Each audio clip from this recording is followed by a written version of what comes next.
So Cooperville, the idea came, I used to work at a comic book store here in New York. I don't know if they want me to say the name, but it's a big comic book store in Times Square. You don't have to say it. Yeah. And we were kind of having a slow day. So I'm on the floor with the guys, you know, and I just we were just bored. And I said, hey guys, off the top of your head, and name the dumbest idea you can think of. 1, 2, 3, go. And then, you know, each one said something. And when they landed on me, I said, a guy shrinks black people so he can step on them, but he picks the wrong group of black people to step on.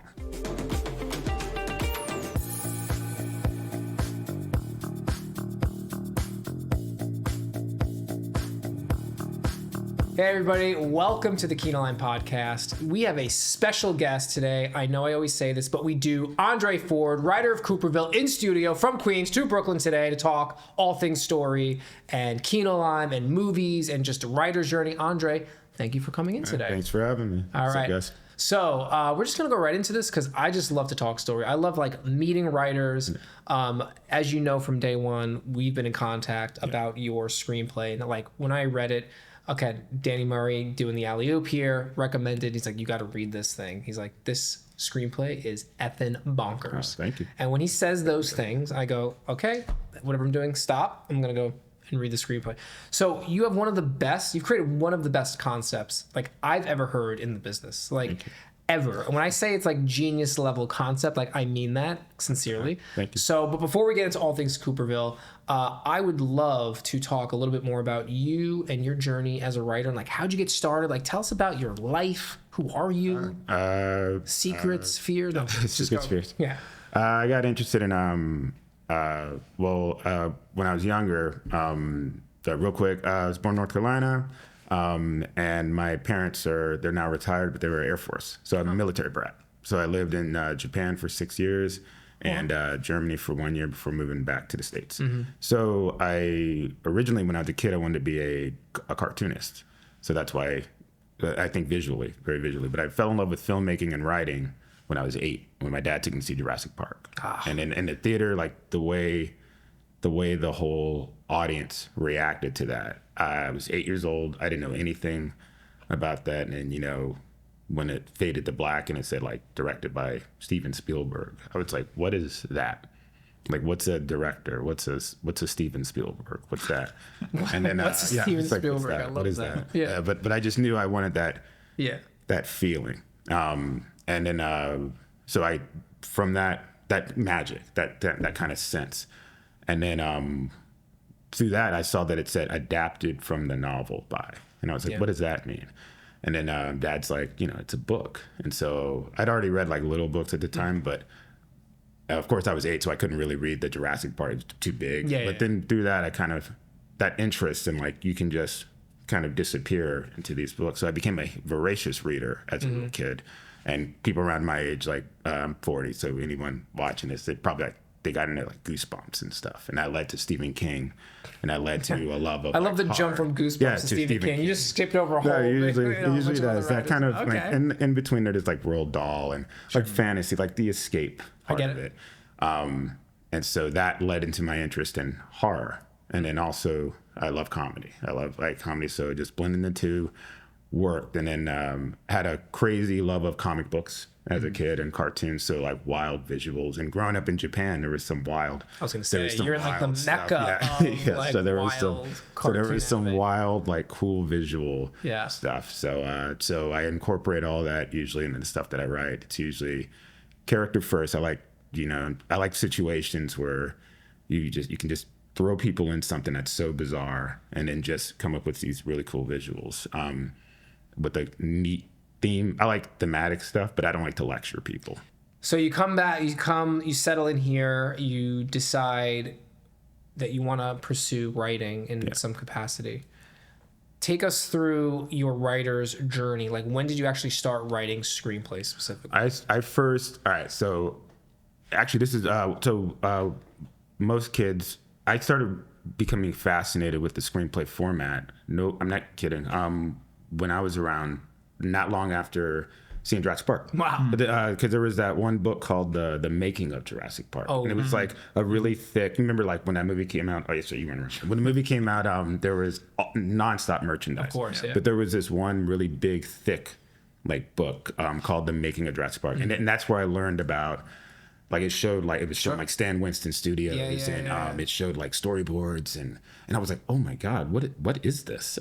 But then they had pages from the script, and I was like, because I thought a script was like the way plays were, like when you're in school you have those little plays, but I was like, what is this format? And for whatever reason, like some kids like cars, some kids like baseball cards, whatever. I was in love with the screenplay format, and at that time there weren't like books really that told you how to do it. It wasn't like now you can go online and you can look up any archived scripts or whatever. Sure. So I would like try to find any kind of like making of stuff to look at the format. So I learned the screenplay format and wrote my first script when I was 15. Wow. I wrote it at 15. It was called Night Crawlers, and it was about a bunch of who wants to be famous. Oh, it wasn't. No, it was about a bunch of vampires who attack this town.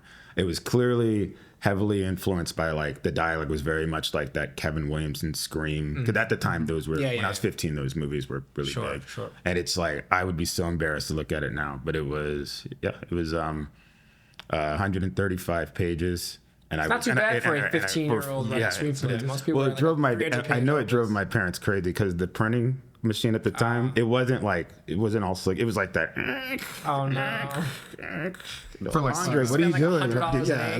It's just like this noise, but that was my first full-fledged screenplay. But at the time when I was a kid, and what I wound up going to school for, I wanted to be a director. So when I graduated from college, I graduated in the directing program. But you went to film school? Film school, yeah. North Carolina School of the Arts. Oh, nice. Okay. Yeah. But the writing program there was really cool. So at school, I was kind of known more as a writer. People really they liked because I would write like surprising, like weird, kind of weird stuff. Yeah. So that was when I first started really learning like structure. And learning like what I was good at, like at first, but then as a teenager, kind of going on to college, I've always been a good listener. So and I love the rhythm of dialogue. So I really, really I learned that I really loved just writing characters, just having a chat, but then throw in like, but what if these funny characters or these angry characters or whatever, what if they're in this, what if this happens? What if what we're thinking is going center all of a sudden turns to left, and then So take us through the moment Cooperville came into your head. I want to know the impetus of that idea. So Cooperville, you know what I'm saying? I love this story. All right, okay. Just fair warning, the language may get a little. That's okay. All right, so with Cooperville, the idea came. I used to work at a comic book store here in New York. I don't know if they want me to say the name, but it's a big comic book store in Times Square. You don't have to say it. Yeah, and we were kind of having a slow day, so I'm on the floor with the guys, and I just we were just bored, and I said, hey guys, off the top of your head, and name the dumbest idea you can think of. 1, 2, 3, go. And then each one said something, and when they landed on me, I said, a guy shrinks black people so he can step on them, but he picks the wrong group of black people to step on, and that's just and that's all it was. It was just like a dumb little joke, and then it just kind of something. It just stayed with me, and I was just kind of like, and then just as like a goof, just kind of like to kind of get it. I don't know if you guys are like this, but sometimes you just write out a page or two just to kind of get it out of your system. Sure. But then I wrote like this one. It's not the opening of the script, but I wrote like a scene where it's like a girl like. She's like terrified in a living room, and she turns around and it's like a huge popsicle stick.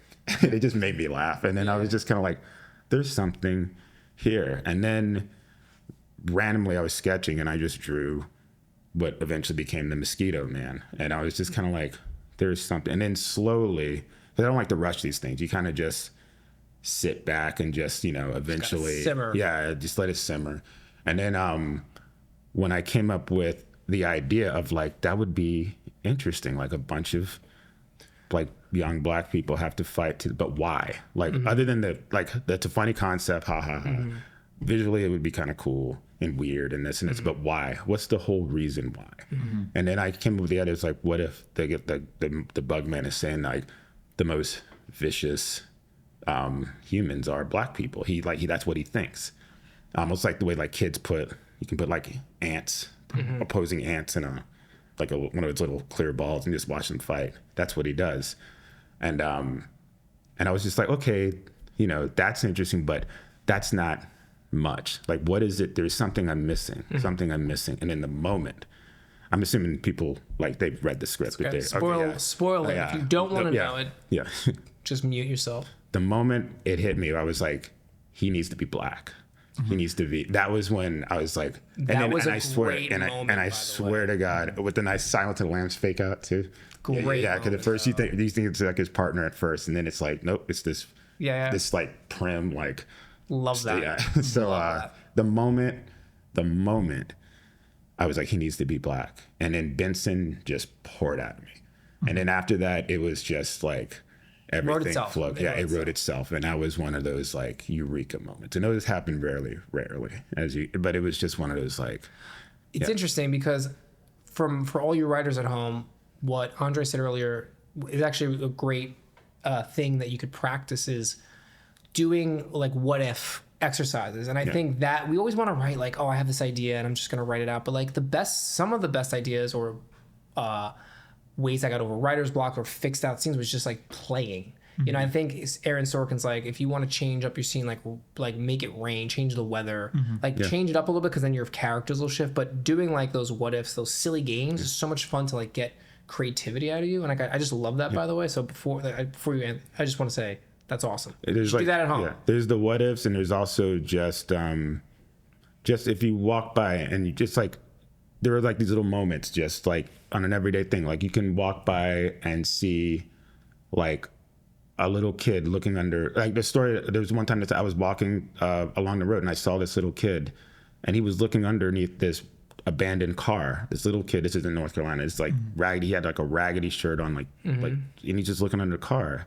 And I just kind of was passing by and I thought maybe I was like, hey, is everything all right? And he said, I'm just looking for my fish. I just kept walking. But stuff like that, your brain starts going. Oh, dude, it happens all the time. I'm just like, yeah, especially here in New York. You're just like, all the time. You see characters. And if you sit back and just kind of go like, but what was his day like? Yeah. Where did the fish go? Yeah. I hope he finds it. So if you get stuck at home, go outside. Just go outside. Around, go see somebody. One time, real quick, I was in New York City. I saw a dude, older guy, dreadlocks, singing to himself. He had like a cane. And he was dressed in like these, raggedy clothes. And I'm like, what if this guy at night was just beating the shit out of people, like for good? Yeah. What if this guy's like a vigilante? We think he's homeless and he's got this cane, but like this guy was just like, just owning people in New York City. Like I love following those breadcrumbs. Yeah. So he's like a singing superhero. Yeah, seriously. But all right, Danny, sorry, you had some questions. Yeah, I'm wondering, because I guess as the script was marinating in your head, well, first off, how long did it take you from that moment at the comic book shop to when you had a first draft? It took, by the time I got to the first, it took I want to say a little over a year, give or take, because I would all right, so at the time I was working two jobs. I was working at the comic book store and I was also working at a bar. I was a bar back at a bar. So I was working the comic store during the day, bar at night. That was like a long. That was like you know how you have to do it here in sometimes. And so I would think about it all day at the comic store, but then at night at the bar, when the kitchen's closed and you're just waiting, it's like the night shift. The bartender's working, and as a bar back, you're just kind of sitting around just waiting until it's closing time. I would write on the napkins. I would like write out bullet points. So I'd write out like a line of dialogue. So it would either be on the napkins or it'd be on those little notepads that the waiters have. And I would go home with like these random, if someone if someone mugged me and reached in and they're like, he hasn't had me money, but he has these, what the hell but is this? He has a great outline. Like, what is this? What is this stuff? He's got a great third eye. All right. It's like, he needs to work on this. Yeah. But I would go back home to my desk and I would put them on the thing, and I would just kind of, then I would, so like, and then I'd have to go back to bed and then get up in the morning and do the whole thing. So the next day. one year, you would say, from about a idea year, to- roughly. But once sorry, I don't mean to be so long-winded, but Be long-winded. but once but like kind of like what I was saying earlier, it was that slow until I realized Benson was like the Mosquito Man was a black dude, and then like I said, after that, I couldn't wait to get home. After that, there were no more like napkins. I just sat down at the laptop and it just vomited out. Yeah. Through that entire process, I guess when I first read the script, I think my initial pitch to John, I'm like, you have to read this. He's like, what is it? I'm like, it's kind of like, I don't know, some blend of like, there's like a B story that kind of feels like some blend of like Silence of the Lambs and The procedural. True Detective. Something. Seven. And I was thinking Seven. Yeah. And then Cell. there's, Yeah. Oh, it's kind of like right. that meets Get Out, meets Honey, I Shrunk the Kids, meets Hunger Games, meets, and I just felt this never ending, like it's just so high concept and so much happening. I felt like I could just list off what it makes me feel like forever. What movies were you thinking about as you were writing it through that process? Well, I guess I wasn't really thinking about movies, but obviously there's influence there. Yeah. So Battle Royale was a big one. Yeah. Battle Royale was a big one. I'm a big Japanese horror fan. So there is like, and Japanese and Korean like horror, especially like big Takashi Miike fan, Into the Killer and stuff like that. And but also like the sadomasochism of some Korean films. So that's like I like the imagery of, and I'm a big Clive Barker fan as well. So like a lot of the Mosquito Man is that element. But when it's more Japanese influence. Like at the end when the two girls are fighting with like when they're going at it and she's like dragging the knitting needle and she's like covered in blood. Like those are like those kind of like those crazy like mangas and anime. I was like, yeah, that would be kind of crazy to do that. And like the big cat, like it just absurdism. Like something like how like the Japanese movie Hausa. That's one that like really, really jumped out at me. But so like I guess I wasn't really thinking of any movies when I was writing it, because I usually don't when I'm working on something. But it's like I guess it's just already in there. It just kind of in the back of my head, like when like what you just said, and also in the video where you get, I was like, oh, like when you mentioned the cell in that video, I was like, oh, I forgot about that. Yeah, the cell. That strikes me as that you have the killer, the person they're trying to uncover, or whatever, and this beautiful world that they're it's like the surreal. Yeah, surrealist. Yeah.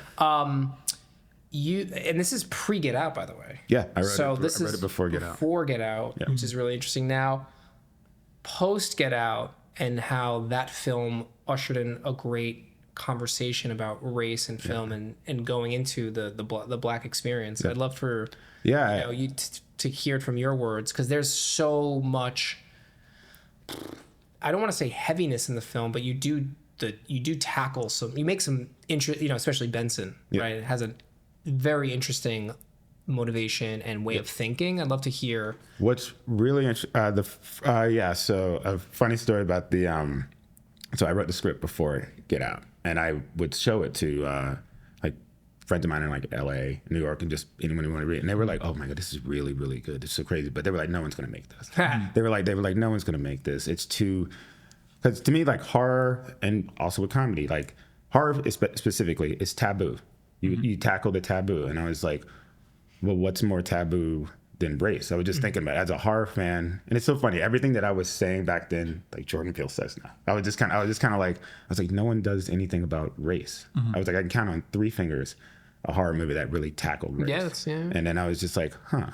And then, like I said, I don't like to lecture people. I was like, what if you do like a zany movie? And then it just kind of organically became this thing.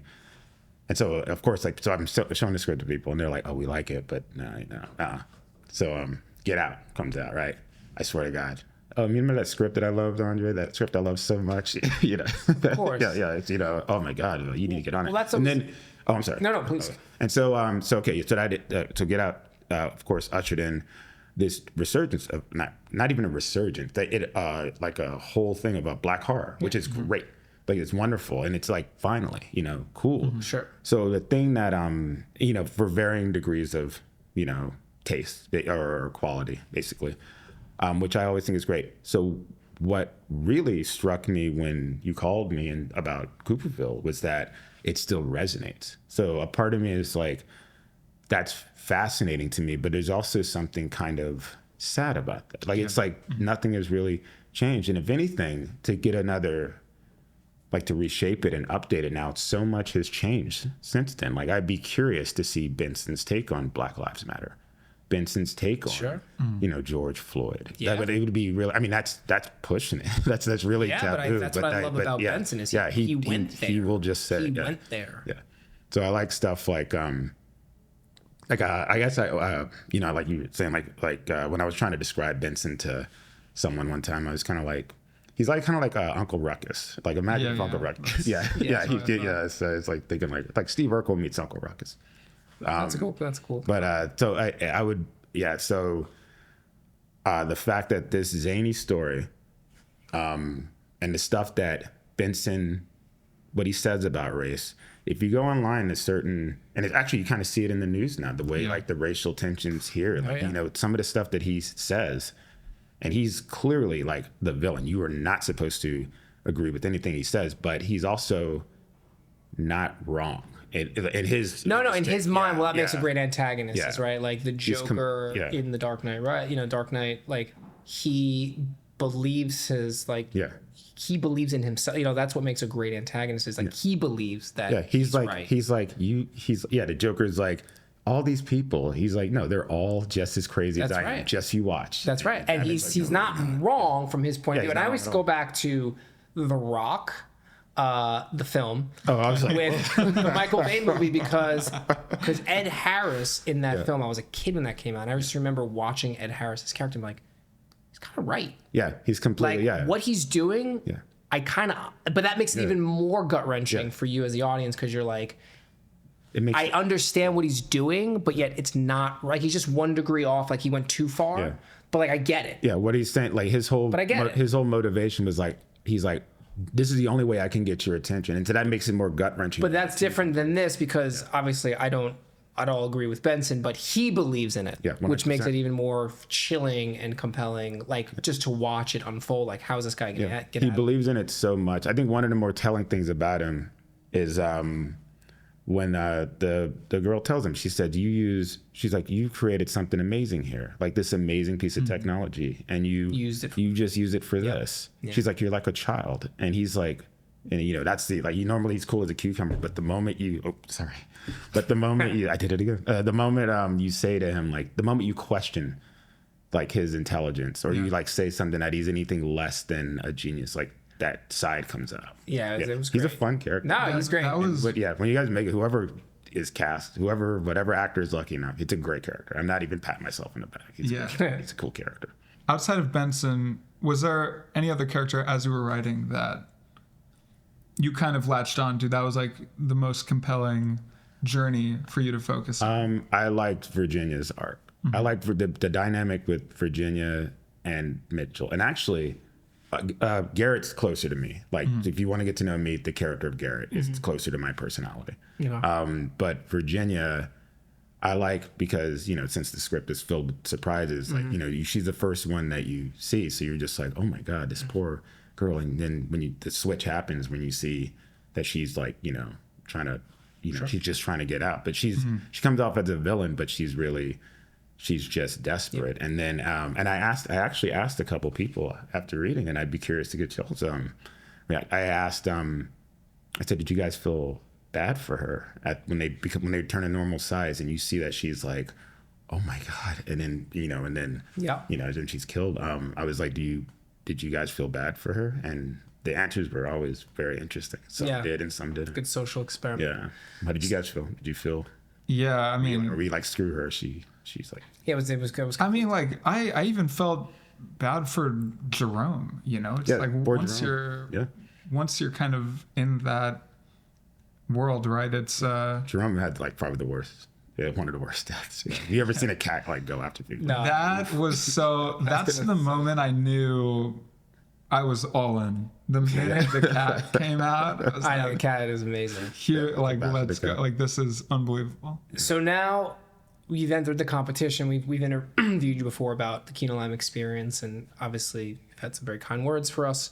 But now, option. Yeah. You know, we're moving ahead. Yeah. As a team, as a unit here. Maybe just tell everyone at home like what you're feeling as a writer, first time getting an option agreement, right? Moving forward with a production company. Like, what are you feeling now as a writer who's been working, you know, their tail off to get here? Like, what's going through your mind right now? It's really, it still hasn't sunk in, but it is, it's thrilling. I mean, what else can I say? No, it sucks. No, it's absolutely exciting. It's just really, really, really exciting. But like you said, I've been doing it, like working at Swift. So I'm excited, but I always am cautious. You know, you know how it is. I get it. Yeah. But you know, like the enthusiasm that you guys have shown, it's reassuring and it's flattering. And it makes me feel really good. Okay. To be absolutely honest. But I'm really, really excited, especially if when we get this done and just for people to see it. It's such a visual story. Sure. It's really, really written to be. It's not a play, you know. It's like, you know, and it's you know, and it's could make it. Yeah, and I know you like you say you could see it as a graphic novel, and I could have easily written it as one, but this is something that needs to be like seen, like with like living, breathing people, like terrified of what, like when they open the door and they don't know what's going to happen next. There's so many visuals that need to be, that you want to watch with people where you're just like, you know, be it the cat, be it what happened to Virginia's old boyfriend when they passed by. Sure. It's like, very cool. There's just a lot of stuff that it's just there. And also just to see the reaction of it's just so absurd, and it's just so, but it takes itself completely seriously. But it's funny. It's just it's funny. Well, we're so thrilled that you entered the competition. Obviously, it's such a pleasure to like get phone calls from the team here and being like, "You got to read this." Like we love the enthusiasm. Like I think we have like with a 3-hour turnaround time when I get a call from someone like, "You got to read this," because they don't call the bat phone that often, right? But when they do, to be like, "Hey, drop everything now," and this was one of those calls that I received, and it was just great. And so Danny was the one that discovered your screenplay, and then we all read it, and we were all like, "Yeah, this is dope." Like, hopefully, people vote on this and see the potential, and they did. And we're here now, and we're gonna like go down this journey together. So thank you for taking the leap into Kinolime's little universe here, and thanks for coming to the studio. And we'd love to have you back. Really cool. Thanks, man. For everyone at home, stay tuned to kinolime.com. Go on Insta, social, YouTube's, whatever that we're on, and follow our journey. We're gonna do everything we can to get Andre's amazing screenplay up and running and off the ground. Dan, you have any final? I just, when I read it, it was such a wholly unique, original world, right? It was, when you read a really great screenplay you love, especially, during the competition, I'm reading screenplays all day. Yeah. And you become very cognizant that you're reading screenplays all day until you find something that transports you. Mm-hmm. And the world of Cooperville and the characters and how, I guess, just like how every part of it kind of sucks you in. Mm-hmm. I finished and I forgot where I was. And like when that happens, that's when like the only times I get really excited about my work is, you read and you read and you read and you almost forget what you're trying to do or what really is like a good script after a while. And then you find something that you just adore and you're like, oh my God, this is it. This is the thing that you make me blush. We have to make. And, it's the type of thing like you have to be willing to go to war for. And every part of this just screamed that. So thank you so much for your amazing characters and world you built. Head's swollen now. I know. Can't get him out the door. I can't get out the door now. Can't get out the door. It's going to float away. But everyone, thank you very much. Of course. Thank you for tuning in. You're good. Thank you for tuning in. Follow Andre Ford. Follow us. follow us on this journey. Let's work together and get this movie made. Thank you for everyone at home tuning in. And Andre, thank you again for stopping by. Thanks so much. Thanks, man. Let's make a movie together, shall we? Yeah, definitely. All right.